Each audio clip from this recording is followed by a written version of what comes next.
We'll do. Well, going off. Sorry for stupid. What a goddamn. waste. Wow, we're on there. Hey, you like that music, huh? Well, they supposedly switched everything over my new phone, but why'd that change? Why'd that music change? On my reminder app. Now I've muted everything.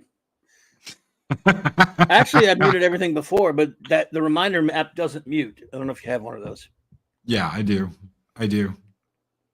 Yeah, Sorry, I've got my timer set so to make sure that I know. Hey, 30 minutes before I do anything, I've got. I use mine. Hey. I use that. Yeah, I use that reminder app, dude. I love it because I don't trust my Spurs asked, "Was that a Rankin Bass ringtone clock?" Yes, yes, it was. I wish. No, it's just a reminder app thingy. So we were just backstage talking about this programming that a lot of us that love comics, that grew up reading this stuff and grew up idolizing certain quote heroes. Maybe Stan Lee didn't do everything that he said he did, and having to argue that sometimes and getting almost worn out in the argument. Clobby's not going to have to worry about that with me because I did my homework. Because of Clobby, believe it or not, I looked at a lot of different things. I grew up hearing this tale that Stan Lee did the X-Men. Stan Lee did Spider-Man, and Stan Lee did all of these things. And maybe that's not all fact. Maybe some of that is some fiction that was thrown out there to promote certain people's agendas in the comic book industry. Yep.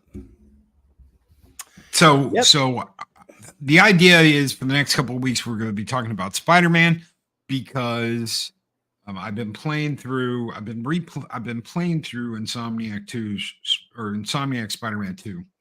And that of course has made me go back and want to read Sinister Six, looking at who my favorite, Spider-Man, who drew my favorite Spider-Man.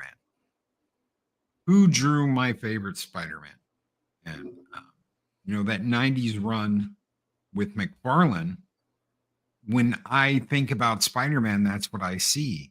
And originally the stream was just going to be about McFarlane. And I was like, you know what? Why don't we go through some of the greatest, and we'll do this over a couple of streams on the Comic Book Roundtable. Some of the greatest Spider-Man artists of all time. Get about the Stan Lee shit for a minute and just talk about the artists. And those first artists were Ditko and Kirby. And Kirby did the cover. And you were saying that Kirby couldn't do a lot, so he passed it off to Ditko. Well, he was doing every other book, and he was doing a lot of other stuff. Basically, he said, and I'll quote, and I'll show you. I can send you the link to where he says it. Gary Groth of the Comics Journal in 1989, at a gigantic interview, which I read many times, of course, with Kirby and Roz at Kirby's house, said, "Can I ask what your involvement in Spider-Man was?" And Jack said, "I created Spider-Man. We decided to give it to Steve Ditko. I drew the first Spider-Man cover. I created the character. I created the costume. I created all of the books, all of those books, but I couldn't do them all. We decided to give the book to Steve Ditko, who was the right man for the job. He did a wonderful job on that." He said, "Yep." He said, "Ditko made Spider." This is another quote, little where he says, "Ditko made Spider-Man what he is." So, but now Ditko did change the costume drastically, and the story very much. The original ideas that Kirby had for it were changed a lot by Ditko. But he didn't mind. I mean, he had no time to do it anyway. In fact, Ditko also did the cover for Amazing Fantasy 15, but Stan, who was the editor and was the boss, liked the Kirby cover better. And I got to admit, I mean, Ditko was perfect for the interior Spider-Man. That cover to Amazing Fantasy 15 is iconic, and it is better than Ditko's cover for it, in my opinion. Even though Ditko's out of the two, and you know how much I love Jack Kirby. Out of the two, clearly Ditko was the man for the job, like Jack himself had said. And it's a beautiful cover. I'm getting it pulled up now. I'm sorry, I didn't have it pulled up before, guys. It's been a crazy day. I'm getting it pulled up. Of course, it automatically knows. I'm like, I didn't even get fantasy finished when they have it on sale. That's crazy. Okay. That's a copy. All right.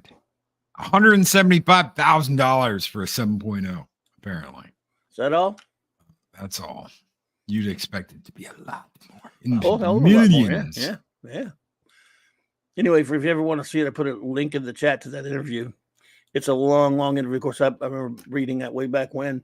And it's just Jack, again, whether you believe or not, or agree with him not, or whatever, it's him giving his side of it. Which, again, most people, he gets that. He gets a couple of interviews. Stan had like thousands of times more exposures to spew his side of it, right? So, right. By comparison, the exposure he had to Jack Jack's exposure is infinitesimal by comparison. So this is that cover, 12 cents, ladies and gentlemen, 12 cents. And you can find a Ditko cover. If you just put like Ditko cover to there it is right there. I see it. Where is it? Keep going down a little bit. Go back up. All right. See that big, long, amazing fantasy picture there? Over to the left. The one to the left is it. Oh, over to the right. That line. There you go. Right there. That's it. That's the Ditko cover that was rejected for the other one. And wow. It's okay, but the other one I think is just so much better. Oh yeah, it looks amazing. That looks amazing. And again, which is a strange thing because Spidey is not really. He's far more conducive to Ditko's style, considering what the kind of character he is. He's a skinny little kid and all that stuff. And Kirby does have him kind of muscular, superhero looking right there. But then in the interior of the comic, as you can see, there's a panel from Amazing Fantasy 15, he looks drastically different, but still that cover just grabs you. So, well, this almost looks, the suit, everything about him right here almost looks modern day. Yeah. It's one of the greatest costumes of them all. And again, better than the one Jack had originally designed for sure. Jack had did a character called The Fly for, I believe it was Archie Comics or whatever, for a while there.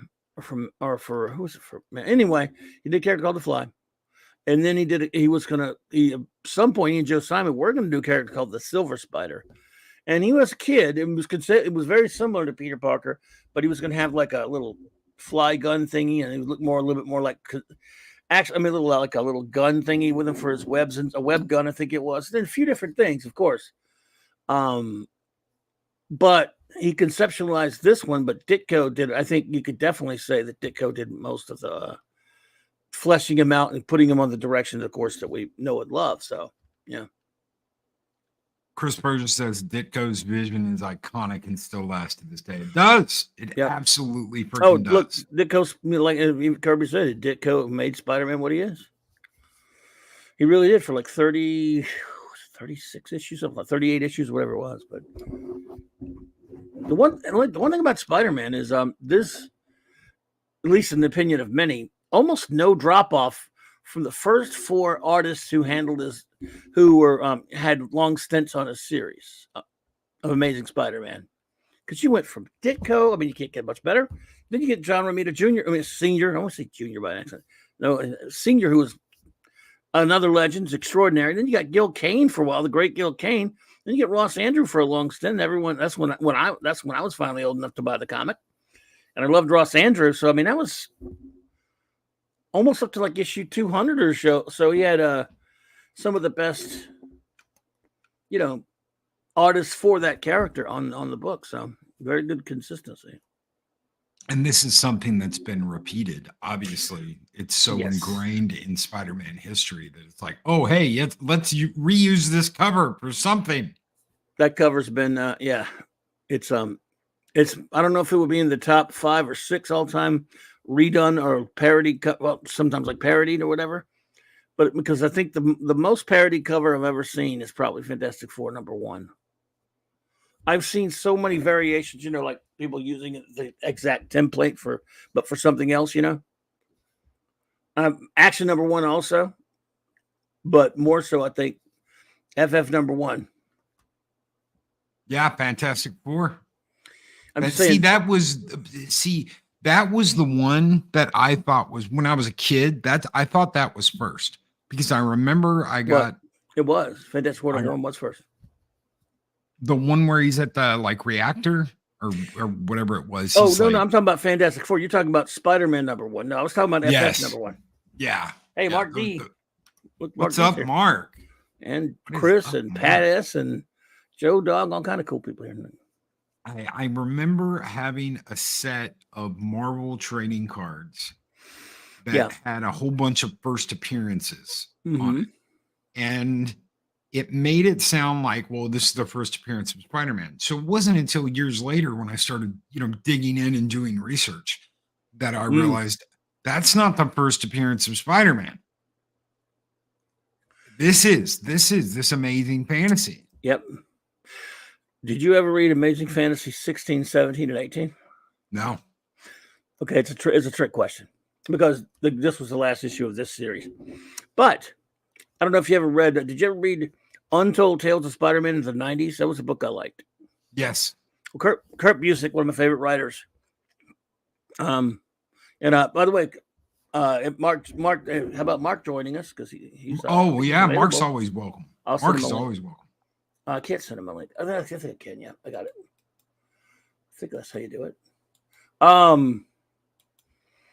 So anyway, Untold Tales of Spider-Man by Kurt Busiek was a great comic that I really enjoyed in the 90s. And then he did like a 3-issue special, and it was kind of in a slick paper format, but it was a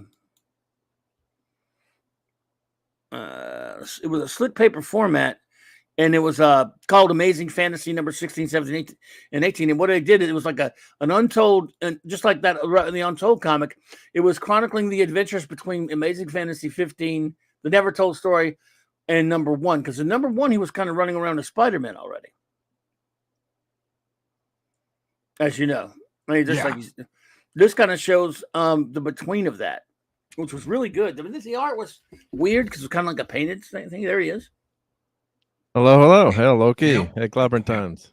Hey, Mark. How are you doing, my friend? Doing great. Just got back home from work, and no meeting tonight. A lot of Wednesdays have meetings, unfortunately. So I figured be great to talk to you guys. Oh, you're cool. Always more than welcome, brother.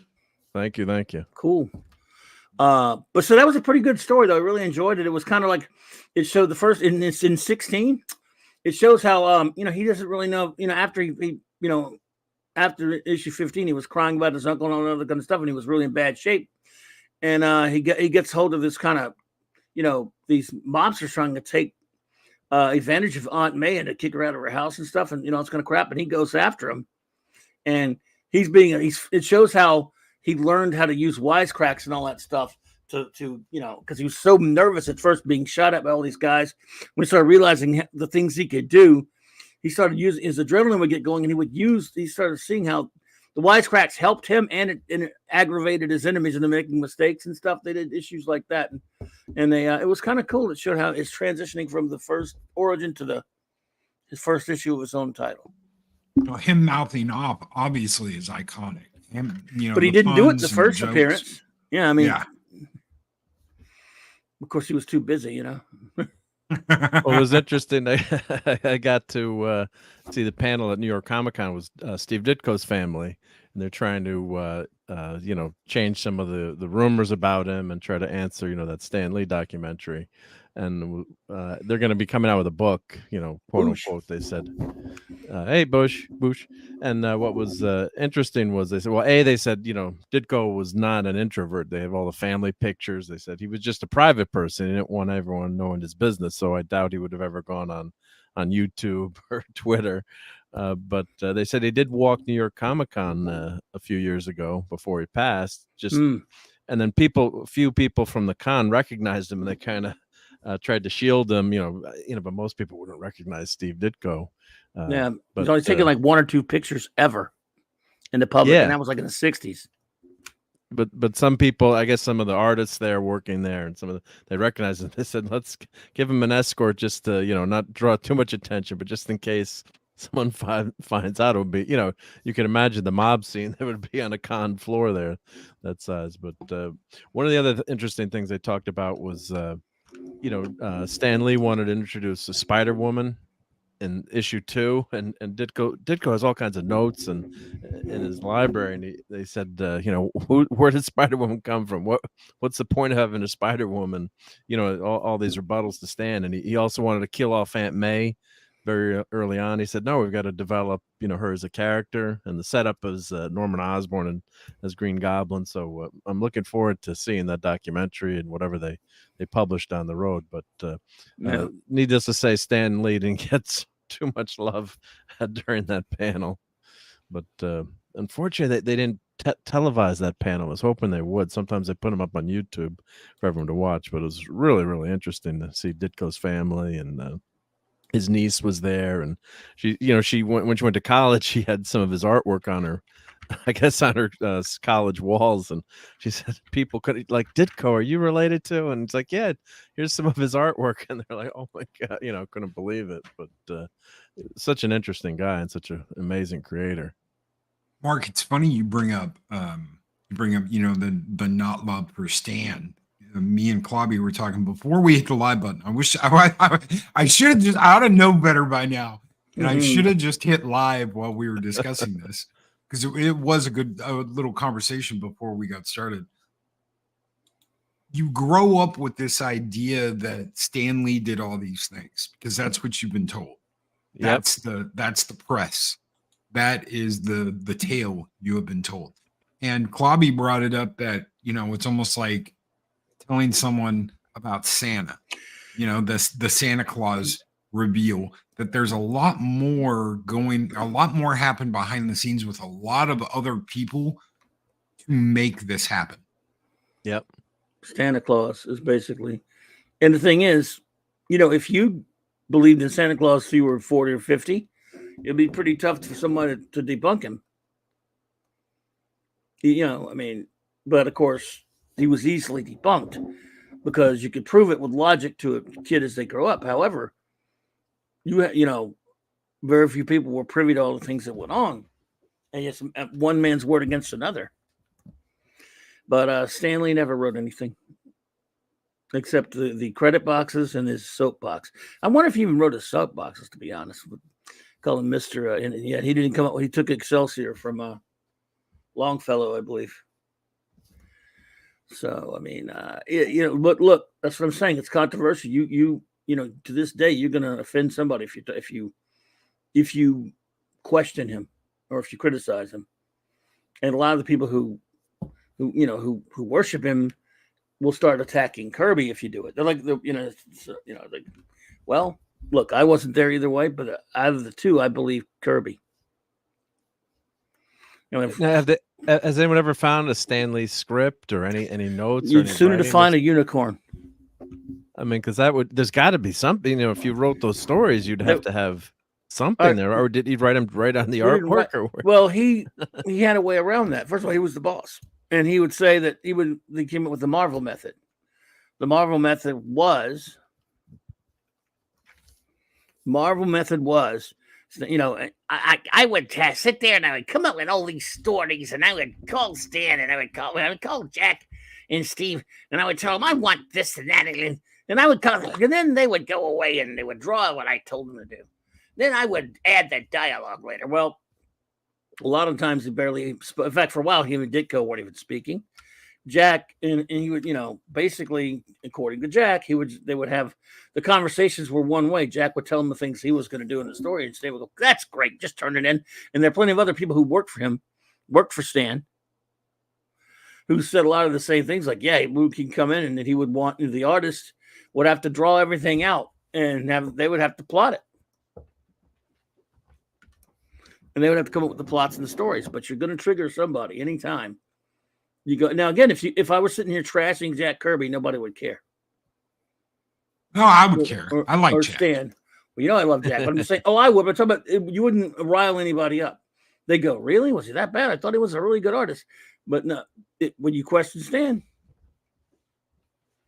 Well, I think And it's then- because of that. Like I said before, we've almost been programmed for this tale that we've heard all this time. Yeah. And it's not just the press. It's how many episodes of Spider-Man in the 90s did Stan Lee come on and be like, make sure that blah blah blah blah blah, or give us a little message. Same with the X-Men. How many times did we see Stan in a movie talk about how he created this or created that or something, this ideal image? And I mean, they took advantage of him. They really did. I mean, his handlers and all these people took advantage of him and was like, okay, let's push him out there and make all this money using Stan Lee. Boo hoo. He did it to everybody else before that. He was doing that 30 years before that to everybody else. You know what I mean? Way he was screwing over the people who worked for him, though. I'm not saying it's right what they did. Yeah, the problem is Stan getting too much credit. So, he obviously, came up with the idea of a Spider-Man, and then Ditko took that and ran with it, and created the look of Spider-Man along with Kirby, who did that first cover, as you mentioned. But it's the problem is getting taken too much credit, and people not even knowing who Jack Kirby is or Steve Ditko. That's where I have a big problem. There's no Funko Pops, as much as we despise them, of Jack Kirby and Ditko. I want to address something, though. Booster, I appreciate it, man. That's why I did not want to talk about this. I have to trash somebody who's done what I opinion, run around lying for 60 years about things, and he screwed over a whole lot of people. And I do trash him for that. I don't trash people for differences of opinions or, but he has 50. If you do the research, the actual legwork of it, you can find him contradicting himself on so many occasions, including you can find him flat out saying, I didn't even co-create with it. I always used to say that to be nice. In one of the trials, he said it at one of the Kirby hearings when he was called. He says, I just said that there's a lot of that to be nice. I created it all. I did it this. Me. Then there were other times when he would say, well, they did this and they did that too. He's contradicted himself so many times. He flat took credit for creating the Silver Surfer a few years after he'd admitted Jack created it. I mean, he's all over the place. He never got his story straight, and he screwed a lot of people over, and not just Jack. Ditko and a whole lot of people who worked for him. But the comic book industry did a lot of that. The comic book industry, he was one of the biggest things in the comics industry. Then he got screwed too. Hey, it's not like it didn't happen to Stan later. It did. He got screwed by Marvel when they fired him in the late 90s. But he actually got screwed over. But see, in the early 70s, when Jack left, Lee got taken aside by that company. Perfect Pictures, and I forgot it was a new company that bought Marvel and bought a lot of other planes. And Magazine Distribution was the first one. It was a different one. Anyway, it was called Perfect something or other. They basically realized that Jack and a lot of other people, especially Jack, had their names all over these comics because they demanded them on their comics in the credit boxes. And they started to realize that, they even if they did sign some of these flimsy ass, really bogus types of so-called work for hire contracts, they may be able to go before certain judges and say, look, my name's all over this too, and I'm not getting anything for it. So they're the ones that paid Stan a buttload of money to start. How you see Stan Lee Presents on every Marvel comic at that point. That started around the early 70s. And they set that up, said, look, dude, they paid him a lot to say you did it all. You need to go out there and keep saying you did it all. We'll keep paying you. Because they didn't want to lose it. And that's how the whole Mr. Presents got started. Funky Flashman. Yeah, he was even parodied. He was parodied. I really did not need to get my blood pressure up tonight. It's okay. Clobby, it's okay. We'll move past that. I want to talk about how different this kid, and he is a kid right here, this kid was at the time, we've got this cool cover down here where he looks, he looks like, he's ready to, he looks kind of like he does now. This is different. This is this slender, pencil thin kid. And you didn't get that back then. He looks more, No. I hate to bring up, Miles, but he looks more like Miles here than he does Spider-Man. Yeah, he was definitely, that was a different type of superhero at that point. Absolutely. Yep. I like how Ditko in the early one gave him beady eyes through the white mask. Yep. No, yeah. And that would change, hey, Penny. obviously. Penny's here. And K. Good evening, Penny. Yeah. Yeah. It would change because it was, I think, and Boosh, we're going to get to that here in the next, probably, I don't know if it's going to be next week or not, because I'm going to go through, I want to go through a list of the best artists, in my opinion, to create Spider-Man. It might be the week after next, but we are going to get there, because that is the Spider-Man I grew up with, was Todd McFarlane's Spider-Man. That's why you won't want me here for that one. I love McFarlane, but I'd actually gotten a subscription through the mail right when Todd started. So $2.98, I think, was my first issue in the mail, which is pretty good timing.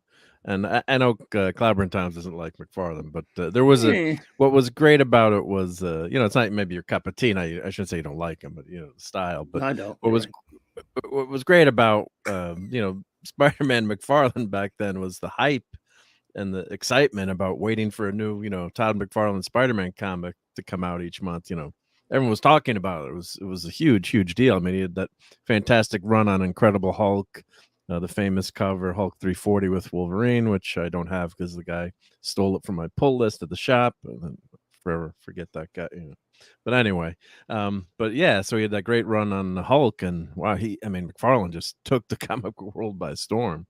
So that'll be a fun artist to talk about. Well, that was when those Spider-Man books, and I think it was, what was the run? It was like 90 to 91. Yeah, somewhere around there. Yep, yeah, relatively short. Yeah, 300. What was it? 298 to 318 or something like that. I saw that Spider-Man and I was like, yes, I loved. I already liked Spider-Man. I remember watching the old. I think the first Spider-Man I ever got into was the old crappy TV series. Where it was like, where you had the 70s, like bow now as he's like climbing the the and that one, the live action, yeah. Nicholas Hammond, yep. Nicholas Hammond. And it wasn't until I saw McFarlane's Spider comics, that I was like, I've got to get these. And I had like the whole run. I remember bugging the crap out of my dad. And I'll tell him more about this. I'll tell him more about this in the next couple of weeks, because I don't want to get too much into this, because I want to talk about Ditko and I want to talk about Kirby doing this. But there was insanity at the Loki house, because it was like, I have to go get this comic. You have to take me to get this comic. And that was the first time anything like that had happened. I bugged the crap out of my dad. I annoyed the crap out of him each week. Like, I've got to go get Spider-Man. We need new Spider-Man. And when they did the Revenge of the Sinister Six, I was just like, now. I didn't even know what a pull list was. I was just that annoying kid that went in and was like, is a new Spider-Man here? Give me Spider-Man. Give me Spider-Man. I need Spider-Man. Oh, shit. I just found it at my office today was one of the first Spider-Man games in shrink wrap, the Spider-Man 2000 game from the movie. I don't know why I had never opened it. It was on my shelf. And I guess they're selling these things, grading them and selling them now. So I got to look at it, but it was still, maybe I bought 2 copies by accident or something. It was in the bargain bin and I bought it. But Spider-Man in video games is another great great history too. We won't get into that, but yeah, it's just such a fun thing for kids and toys, and Spider-Man's everywhere. I mean, he's as popular as Batman and Superman. I would say in some ways maybe more popular when I was a kid. I think Spider-Man was the biggest hero growing up, and all the toys. So he's everywhere. You should have been here. You should have been here last night, because I can't tell you how many little Spider-Mans came by trick-or-treating. And there was a whole group of them that came by. There was 3 of them. And I was like, oh, what's up? Look at all the Spider-Man. And I looked at one of them. I go, are you Miles Morales? And he goes, Miles Morales sucks. Yeah. I was like, oh, dude. Nice. What? Wow. Because the suit was different. You had like the two old school Spider-Man looking kids. And then you had this kid that had a different spider suit on. And I didn't recognize it. So I thought, oh, this must be Miles Morales Spider-Man. And he was like, man, Miles Morales sucks. I was like, wow. Nice. Well done. Wow. Good. He's on the right track. Christopher should bless his little heart. Yes. Well, we had a lot of Spider-Mans at our house last night too. I don't think I saw any Miles, but I always said just hi Spider-Man to everyone. Yeah. I think, but if you see a Miles, definitely say hi Miles. Don't say hi Spider. Yeah. I don't think I saw hi Miles. Yeah. I got in an argument with somebody about that, and they were like, no, Miles Morales is Spider-Man. I said, no, Miles Morales is not Spider-Man. And I said, look, Miles Morales has been Thor. He's been all these other characters. If he's all these other characters, then he's not Spider-Man. Peter Parker is Spider-Man. Miles Morales may be a Spider-Man, but he's not the Spider-Man, because he's been all these other characters and he's wielded all these other powers. And they apparently had no idea that Miles Morales had played different people in the Marvel universe. I'm like, well, yeah. He's got to be everybody. They got to make him everybody. It was a theme there for a while. I wasn't reading it, so that's news to me. I don't read that crap. Yeah, he even played Thor.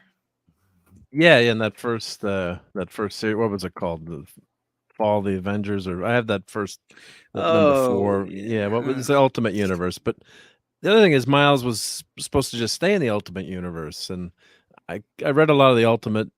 Spider-Man by Bagley, and it was good stuff. I thought it was interesting, but keep it separate. And of course, quote Miles, I guess, quote unquote, became so popular. And of course, they killed off Peter Parker in that universe, and I think he eventually came back again. So it kind of made a little bit of sense. If you're going to kill off that universe's Peter Parker, then some with the same powers, then you take over. But then, of course, they couldn't resist, and they brought him into the 616 universe. So that's I don't mind the what ifs or the occasional stories. What if Spider-Gwen, I don't mind. I think she's kind of an interesting character. What if she'd gotten the powers? But that's a great what if story.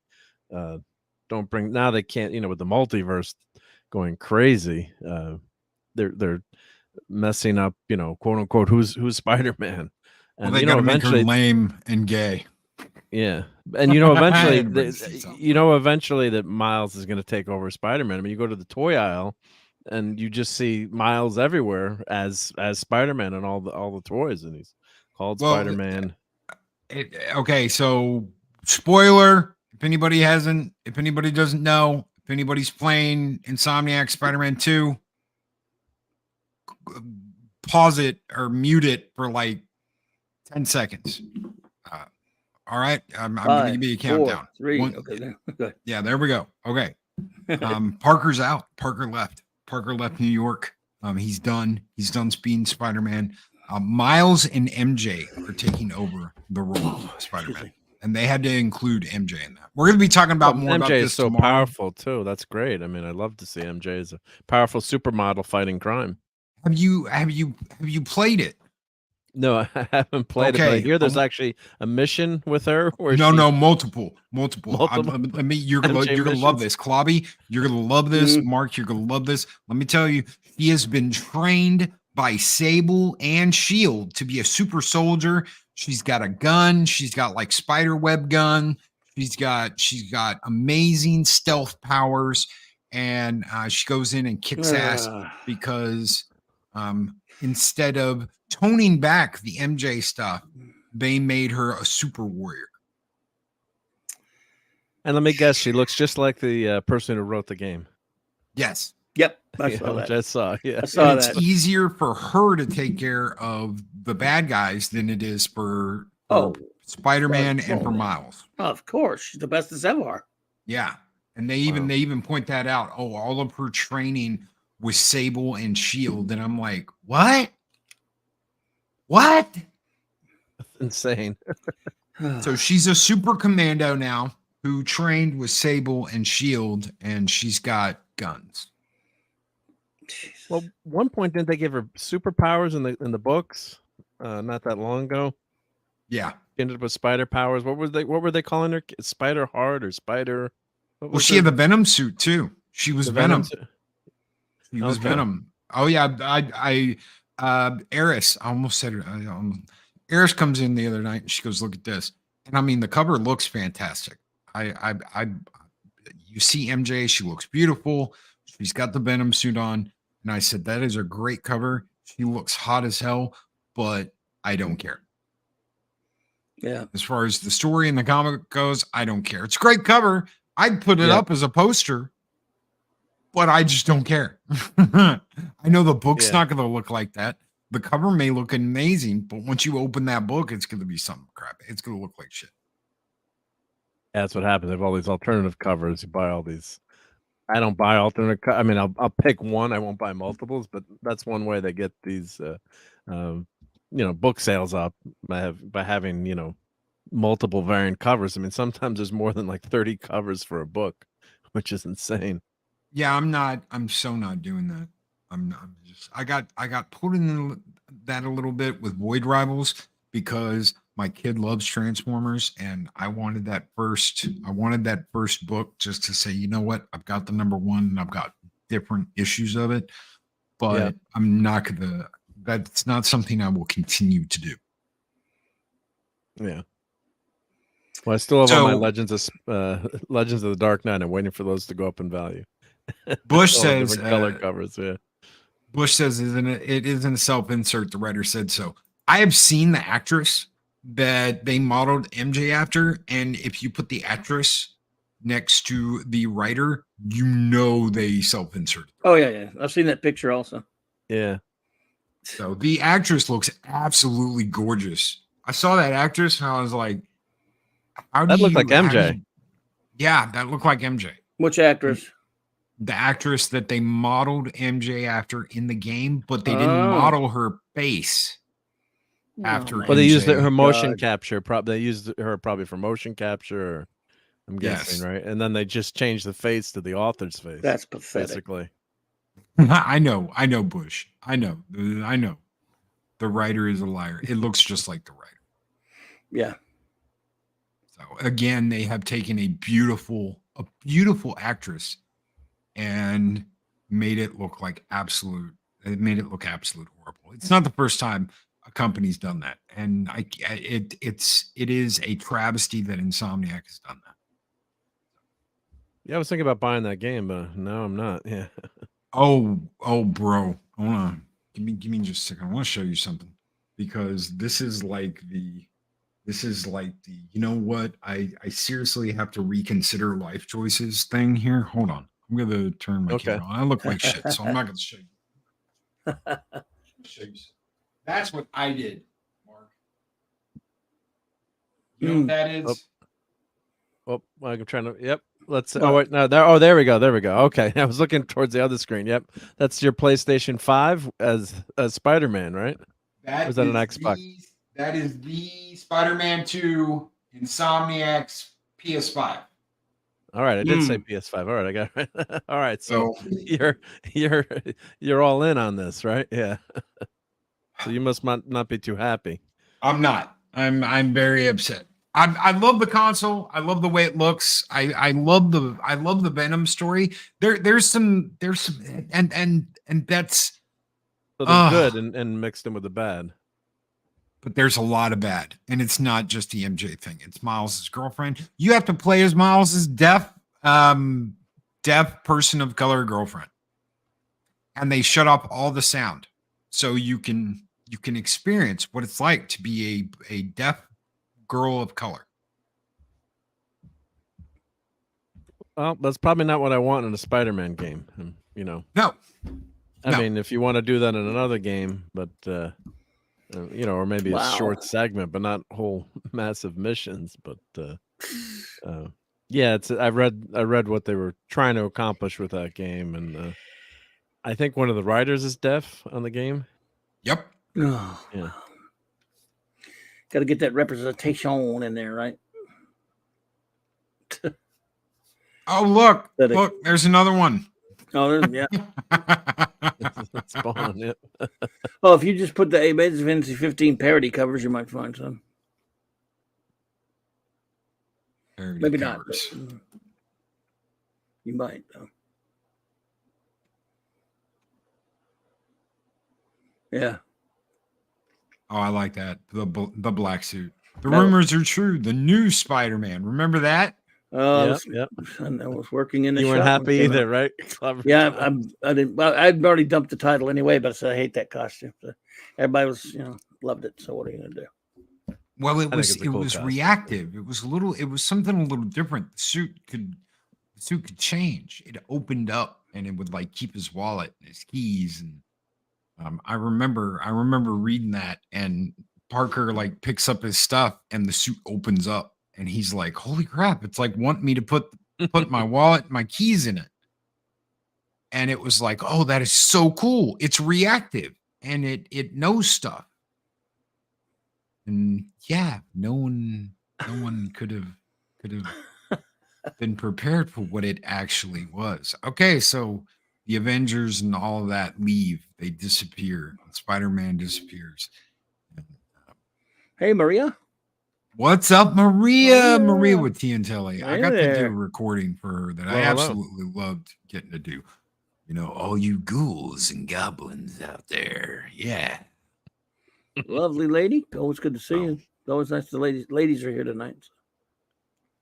Classing up the joint. We will behave. We will try and behave. Leia Rose, good evening. So many people I've missed coming in. It's good to see everybody. Thank you guys so very much for popping in. Good to see you, Larry Rose. Thank you for messaging me, Maria, and being like, Loki, do you mind doing this? I'm like, oh my God, sure. I love it. Thank you. Let's see what we got here. We've got parody covers.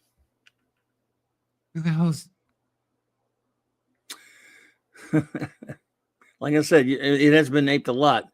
Like it's FF #1 also, and Action #1. Those are probably the three. Oh, there's a ton of those covers that have been, And I actually have a porcelain plate of that cover. It's rectangular.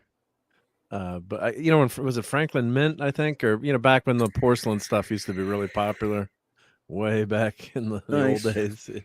So I have that, and FF and Spider-Man #1. So I have that hanging side by side in my hallway. Hey, Maria, good to see you. Look at that. I had that 6 Arms comic. I don't know what happened to it. I don't know if I traded it. I don't know what happened to it. Oh, that freaked me out as a kid when Spider-Man got his extra arms. Oh God. Kind of made sense, right, with the amazing spider powers, but damn, it was scary.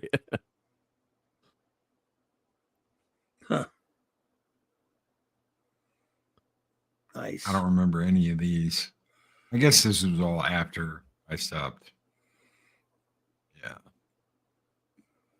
Well, I keep buying Spider-Man. So that's one of the things on Clobberin Times channel on Monday night, the Mark C comic book show. When I get my pull list sent, or I get them, I don't have a local store, so I get them mailed to me. So it's make fun of Mark's new comics segment. Yes, and we look at the covers. It's very popular. I never noticed that. Holy crap! So the 30th anniversary, that black cover, I remember that one. I have all those little hologram covers: the green one, the red one, the blue one, the hologram black covers. One. Yeah. And, I never noticed that was that burst image. Man, I feel dumb now. I feel so dumb. Loki dumb. Well, they don't look that good. I mean, you got to say, I mean, unless you hold it at the right angle, some of those, the later ones ended up looking better. The lenticular ones, the Batman's ones that they did maybe 10 years ago look great, but those you kind of could never see what was in there, you know, in that hologram. It was not the best printing tech, but it was a good try, I thought. Who got their Spider-Mans in? I know my first Spider-Mans I got in a Diamond Shamrock gas station and Walmart. That's where I first started. It wasn't until after that I was like, I want to go to the comic book store down the road.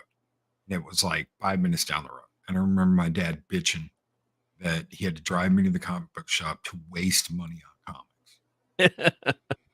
And he's the one who used to talk all the time about how he had the very first Spider-Man and he had all this stuff, and his mom sold it when he joined the Navy. And I'm like, we would talk about that later. I was like, why are you selling money? Because money's, important. You gotta save your money and know the worth of your money, and you can't just spend it on whatever you want. And I was like, well, I was a kid. Yeah, I was a kid, and I loved comics. I used to have to trade stuff, or I used to have to use my milk money, my school milk money, to buy comics.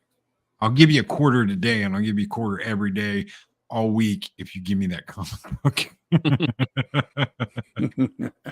Well, now if you only knew what they were worth, and you said your dad had the first Spider-Man, he did. Got thrown away. Yeah. Yep. Well, it didn't get thrown away. It got sold in a yard sale after he joined the Navy. So he had boxes of that stuff. His mom obviously took it down and yard saled it after he left and joined the Navy. Wowzers.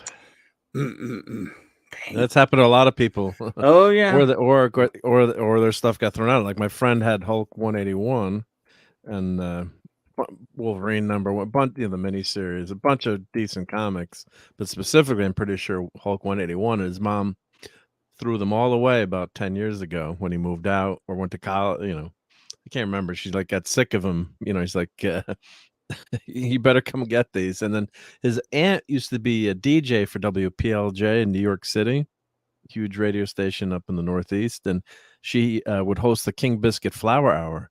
So we had every album vinyl of the King Biscuit Flower Hour that his aunt had given him.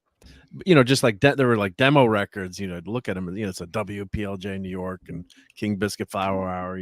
Here's the, so it was a custom record they would make just for the radio station, all thrown away. Oh, you can't replace that. No. That kind of stuff's irreplaceable. There is no, well, I want to get another. Yeah, it's just gone. Once it's gone, it's gone. There's nothing you can do. Yep. Now, I was telling Eris the other day, back when we moved, when I moved from Houston to Fort Worth, this would be back in 2006. It was a well, we've only got so much time to do it, so let's get everything. And I was like, is everything in the truck? Yes. And I said, are my comics in there? And I was told yes. And I said, I'm going to do one more walkthrough. And I went back into my storage room and I opened the closet and there's 2 totes full of comics. And I'm like, oh my God. Oh yeah. The stuff that, dude, for years I collected as a kid. My entire comic book collection was in a closet in the storage room. And I was like, no way. No. But the ex-wife was like, oh, we got it all. Don't worry. We got it all. Let's go. And I was like, I'm going to do one more. I'm glad I did, because I would have left it all there and I would have lost it all. Ooh. Damn, dude. You're lucky, yeah. The good thing you check. Yeah, whenever I leave, well, I mean, it's not the same thing, but I go to a hotel or a motel, you always check, always do the extra second pass through the room, to check. And then sometimes you find things. Like one time I left my camera, or you leave chargers all the time. But yeah, something like that. I mean, but a few years ago, I was at New York Comic Con, and I stopped right outside at one of the, the sidewalk vendors, get bottled water and a pretzel. And I had my whole bag of everything I had bought that day, all my comics, artwork. I mean, A, the money, but B, all the time you spend going around and collecting, all the special issues and toys and things. And we went out to get pizza down the road, and we're getting to leave, and I'm like, "Oh, where's my bag?" I'm like, "Chris, where's my bag?" I'm like, "Oh, bleep! I think I left it at the guy, the street vendor." So I'm not very fast, but as fast as I could, I hustled it back to that vendor. He's like, "Oh, I was waiting for you. I knew you'd be back." I'm like, "Oh my God, God bless you." I'm like, "Oh my God." And I'm like, "Let me give you $50." He's like, "No, no, no, no, no. I'm not getting." I'm like, $20. He's like, "No, I'm just doing what's right." So I should have taken I wish I'd taken a picture with him or something, remember that. But what a great guy. I mean, he could have kept the stuff, sold it, or wrote it out, or someone else could have grabbed it. But he said, "I knew you'd be back." I'm like, thank God he was still there in front of the Javits Center. But my heart just dropped when I was, when something like that happens. You're like, oh my God, where's my stuff? And thankfully I got it back. But that was so every year at Comic-Con, my friend jokes, you got all your bags? You gotta make sure don't leave them anywhere. Yeah, you got everything. Make sure you got everything, dude. All my McFarlane Spider-Mans were in there. My Batmans, my Death of Superman, Rebirth, everything was in those two totes that I had collected. I had the entire Weapon X run from the Wow. 90s, and it was just, dude. Oh, Damn, it would have been so. That's devastating. Yeah. Yeah. But unfortunately, we know people that lost all their comics, like Clobberin Times. Some of your friends lost comics and floods. I have too. Friends in fire, and you have too, right? And fires. Oh yeah. Theft, man. 20 our good friend Hurricanes. 24/7 got robbed. Really? Oh. They just yeah, dude. Recently? They took all this was years back. They took his entire Spider-Man run, and oh God. He had a bunch of stuff. Yeah, from his house. Oh, gee. Oh man. If you've ever heard him talk about that, because we'll go through, when he gets to come over here, when we get to go to the comic, he'll be like, "I had that, man," and I'm like, "Cool." He goes, "No, because that something is stolen," and I'm like, "Dang, dude." Son of a bitch. Yeah. How much did you say was gone? He had the at the time he had the entire 2099 run of Spider-Man. He had a bunch of different Spider-Mans, at least like 200-300 comics got stolen. Oh, wow. And that was recent, you said, or no, this was years ago. Oh, okay. So you got a lot. But dude, you can tell he's still pissed about it. Oh, yeah. Because it was he wasn't home, and someone let someone in, and they were like, "Oh, cool, look at this."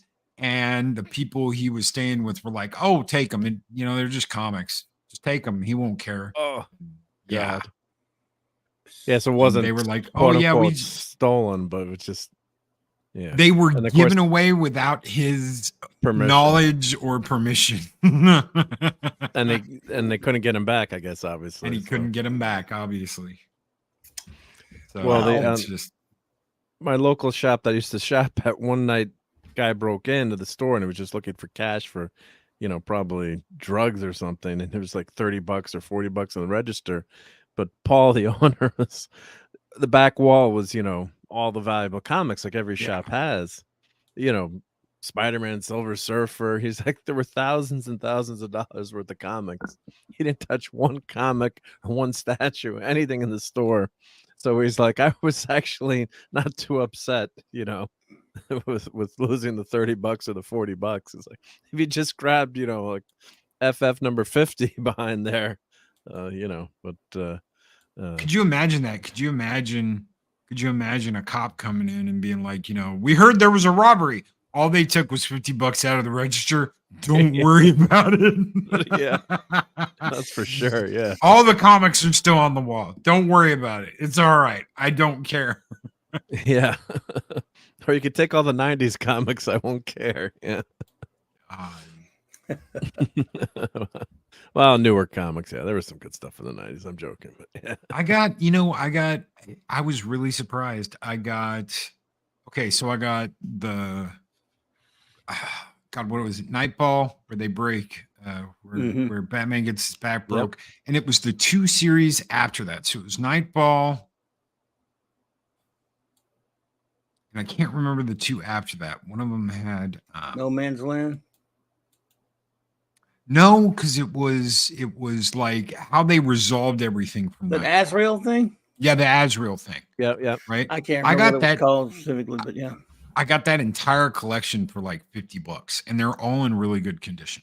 So I got Nightfall through what happens after that with Azrael. Venom is hey, Victor Fontaine, What what's was up, dude?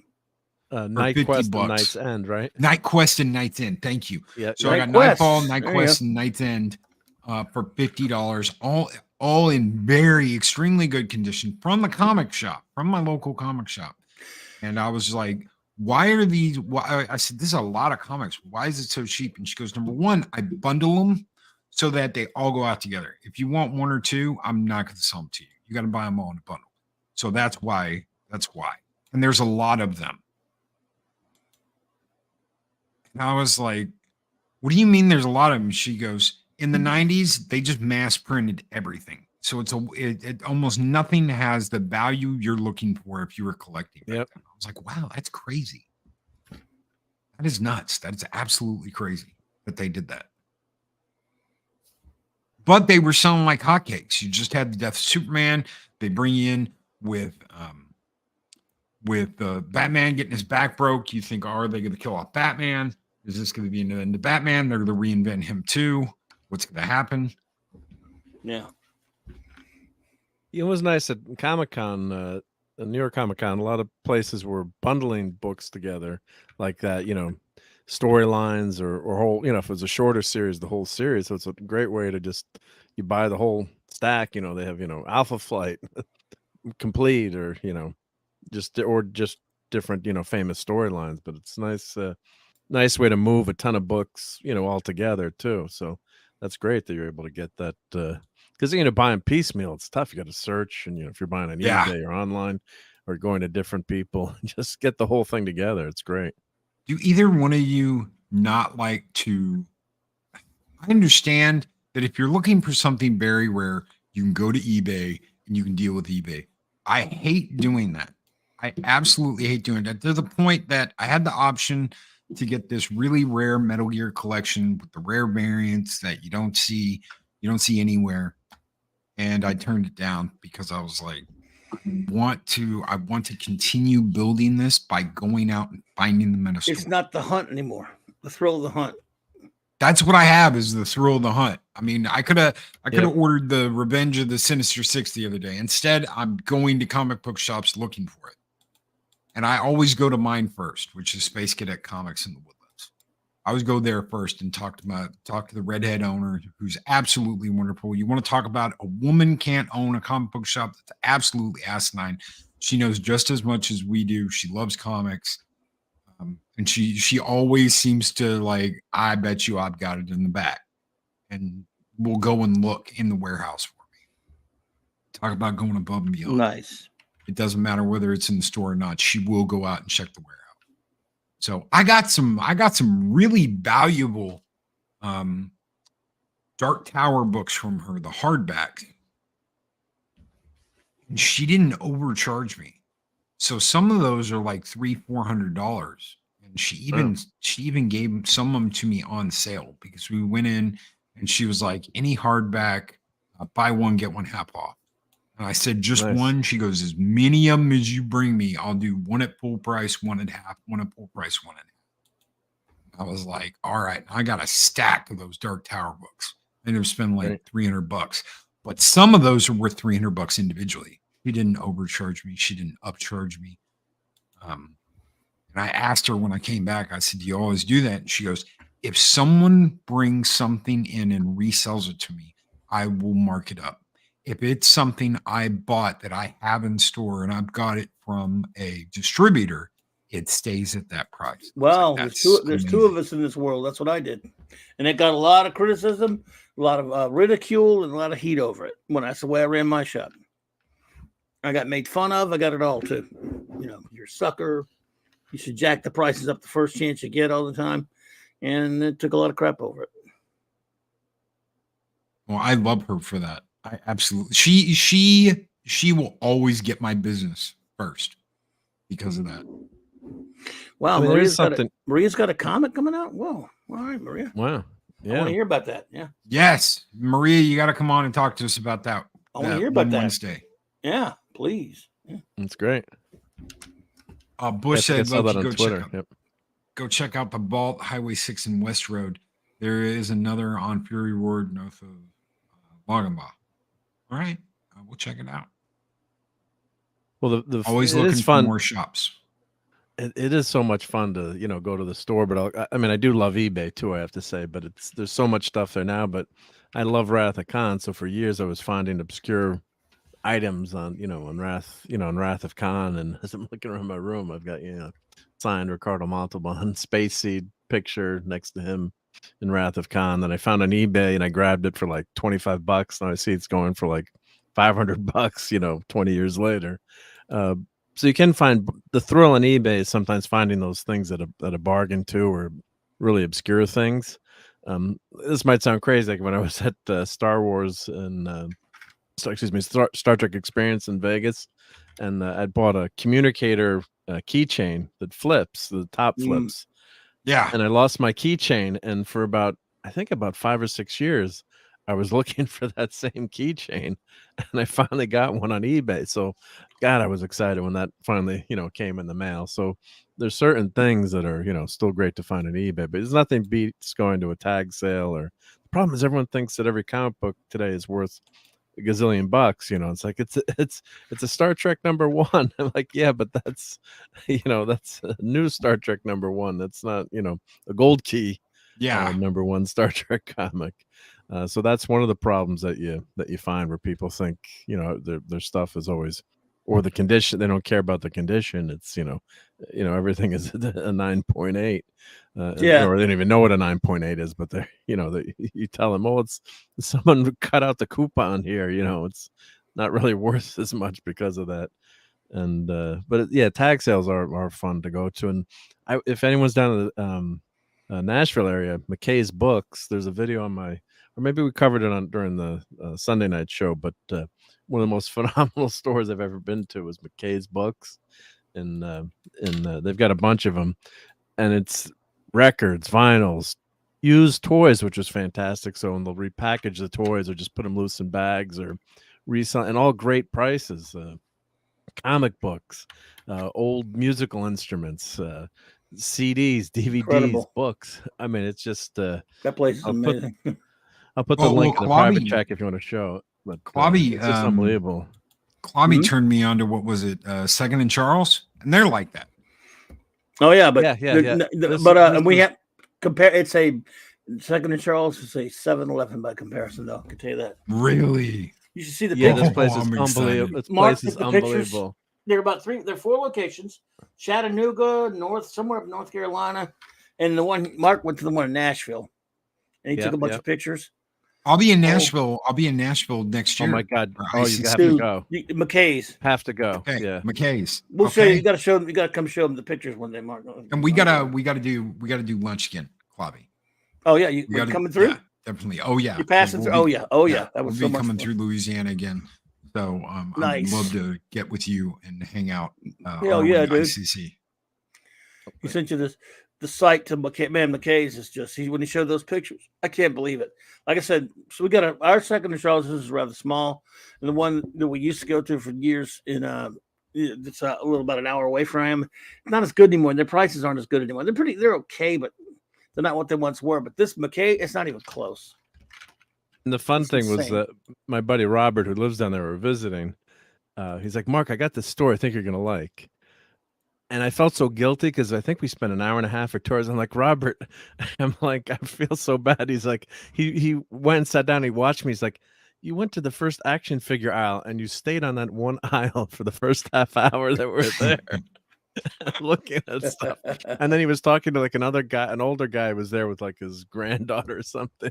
Like they were joking. He's like, it was so much fun watching you look at that stuff. He didn't mind. But I'm like, I could have spent 8 hours in that store. Of course, then I was coming back in an airplane, so I was like, oh crud, I don't have. I bought some stuff, but I bought a lot of little loose figures. Like one thing they had, the Disney game. What was that game with all the superheroes? What was that called? Where you had the figures. I'm drawing a blank Disney now, game. of course. But they had, like bins and bins of like those figures for $1, or $2, and other loose action figures. And it was heaven. It was heaven to be there. It was just so good. Oh, Yeah, there was a really niche Godzilla shop in New York. Wow. I can't remember. It was like Godzilla and Toys or something, but it was nothing but Godzilla. And I got this DVD wow. there called Godzilla Fantasia. This DVD does not exist. I don't know who made this shit, but it's obviously bootleg. It's a bootleg DVD, but it had all the music from all the Godzilla movies up until that point, with like Godzilla fighting the monsters and Godzilla walking through the city, and it's like a 2-hour movie of nothing but Godzilla music and Godzilla devastation. So I used to put that on right before I go to bed and just listen to it. Let Godzilla do his shit. Nice. But they had all this stuff that I've never seen anywhere else. I've never seen it anywhere else. It was floor to floor Godzilla. Nice. And we are over. We're like 12 minutes over. That's okay. So, I don't think people mind. You got a stream coming up, Clobby? Oh yeah, tonight. Yeah, I got one tonight in about a little less than an hour. I'm gonna. It's the beginning of Doctor Who month. This is, of course, the 60th anniversary, and we know the BBC are not going to celebrate it for crap. So my next 4 Wednesday nights, I'll be celebrating Doctor Who. Tonight's just gonna be a basic talk at all things Who with anybody who wants to come in. Any fans who show up, or Who fans and stuff. I'll do some other things throughout the course of the month, or Doctor Who related, because I love it, miss it. It's been destroyed and ruined like so many other things, but we're going to celebrate the good stuff, And then I've ever watched the first 3 seasons, the original black and white with. You mean like with William Hartnell? Yes. Oh, really? Well, Tom Baker's where it's at. But I love William Hartnell. I love Patrick Troughton and Pertwee, but Tom Baker's where a lot of us got started. It's did you start because you wanted to start from the beginning and someone told you about it or whatever? No, I had there was a woman teacher that worked at my dad's school. I used to help out in the summer, and I actually went to school there when I was in junior high, called Mrs. Montgomery, and she wasn't German, she was Austrian. And, so she had that accent. I absolutely love her accent. Little tiny blonde lady. And I was helping her unhook all her computers at the end of the year. And she had these 2 or 3 VHS sets in the back, and it was the TARDIS. You couldn't even tell what season it was. But there were blue TARDISes, and you had to actually pull the VHS tape out and look to see what it was. And I pointed at it. I pointed at the 3 stacks of VHS, and I said, "What are those?" Because they were sitting back there all year. And she goes, "Oh, those are Doctor Who." And I said, "What is Doctor Who?" Who? And she said, "Do you want to watch them? Are you interested?" And I said, "Sure." And she goes, "I will give them to your father, and you can watch them over the summer." When was this? This was in 93 or 94. There weren't too many William Hartnells to watch then, because most of them were missing. They had like one of those best of tapes, and some like his first episode was intact, his first 4-parter, and there are a couple others. But yeah, these were top to bottom VHS sets, and there were some VHS sets. Yeah, they were blue TARDISes. I had no idea what they were, and I'd never heard of Doctor Who. So I didn't watch the 3rd season, but I watched the first 2 seasons, and I was like, it's okay. And I just never went back to it until Starry-Eyed Girl was like, you have to go back and you have to watch I can't remember which one it was, the 8th or the 9th Doctor or whatever it was. But it was the one with the mannequins in the first episode. I remember that. Rose, yeah, was the name of Rose with Rose. And I tried Mr. watching a couple of Eccleston. those, and Eccleston. Thank you. It was Eccleston's doctor. And I just could 2005 never, iteration. Yep. it wasn't my thing. It's doctor. You can get mad at me for that, and you can be like, No. "What are you talking about, Loki?" I We'll just be never mad. could get into it. So I watched Hartnell's, and then I watched Eccleston's. I watched a couple of episodes of Eccleston's. Well, I could just never get into it. I But might that- go back. now, at that point, there wasn't much Hartnell to watch because most of it has been destroyed. But they had some tapes that had some episodes here and there, but no one like complete. They're still. I think they were just recently were able to piece together the second season with some using animation and audios and stuff that they had, but there was still a lot of destroyed episodes of that, and a great chunk of the second Doctor, Patrick Troughton, destroyed. But it's tough to find out where you should start. You were young. I mean, obviously young.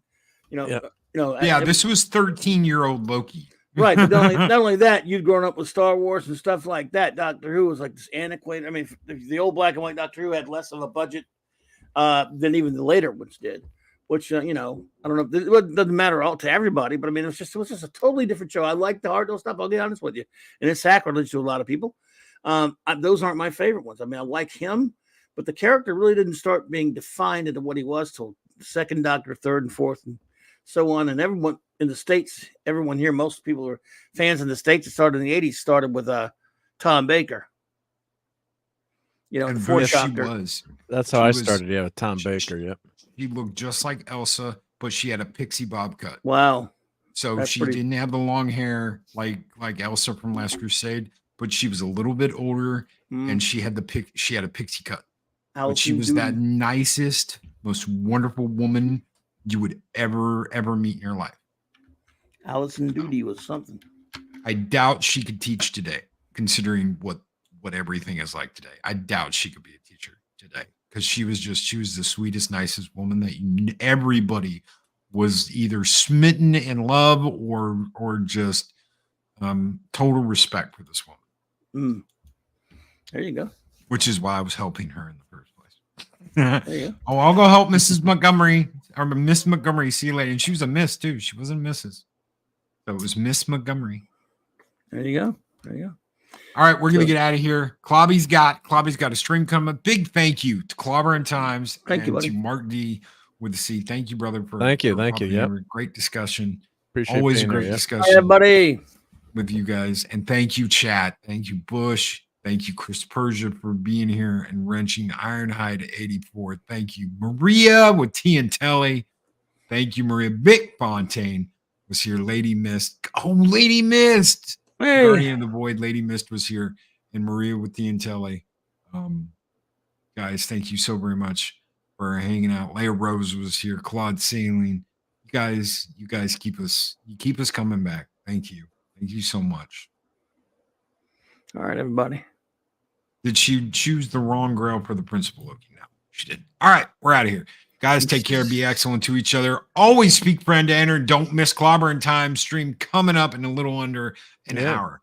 Have a great one, everybody. Good night, everybody. Night.